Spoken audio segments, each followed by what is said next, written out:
அம்சவல்லிங்க sir. Sir, நான் சூறாவளிப்பட்டியிலிருந்து பொதுமக்கள் நாங்களாக 50 பேர் நாங்கள் இந்த கலெக்டர் ஆஃபீஸ் தேடி வந்திருக்கோம் சார்.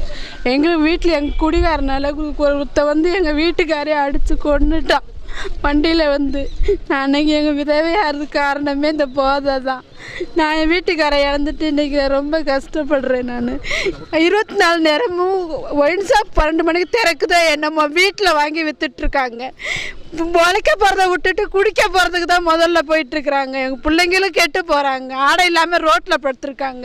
அதை நாங்கள் போய் கேட்க போனோம்னா உங்கள் வீட்டில் இருந்து ஏமா எங்கள் வீட்டுக்கு குடிக்க வராங்கன்னு எங்களுக்கு கேள்வியெல்லாம் கேட்குறாங்க. பொம்பளைங்க சைக்கோ மாதிரி ஆயிட்டாங்க ஆம்பளைங்க. நாங்கள் பிள்ளைங்கள வச்சுட்டு ரொம்ப கஷ்டப்படுறோம். இன்றைக்கி என் விதவையை இழந்துட்டு நான் உட்காந்துருக்கேன் வீட்டில். எங்கள் கஷ்டத்தெல்லாம் கேருந்து ஒயின் ஷாப்பை தயவு செய்து மாவட்ட ஆட்சியர் எடுப்பாரு நாங்கள் முழுமையாக நம்பி வந்திருக்கோம். இதில் முதல்வர் அவர்களும் இதை பணிபுரிந்து எங்களுக்கு தெரிஞ்சதை நாங்கள் சொல்கிறோம். முதல்வர் அவர்களும் இந்த ஒயின் ஷாப்பை தயவு செய்து மூடு மாதிரி நாங்கள் உங்களுக்கு கோரிக்கையாக நாங்கள் விண்ணப்பிக்கிறோம். எந்த இடத்துல?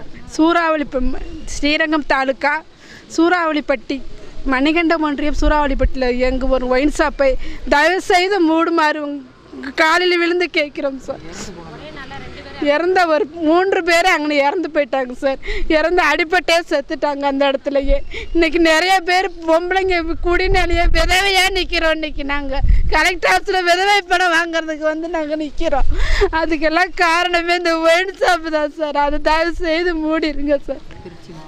திருச்சி மாவட்டம் மணிகண்டம் ஒன்று மாவட்ட ஆட்சியரை நாங்கள் கை கூப்பி வணங்கி மிகவும் தாழ்மையுடன் கேட்குறோம் சார். இந்த ஒயின் ஷாப்பை மட்டும் தயவு செய்து மூடிடுங்க சார்.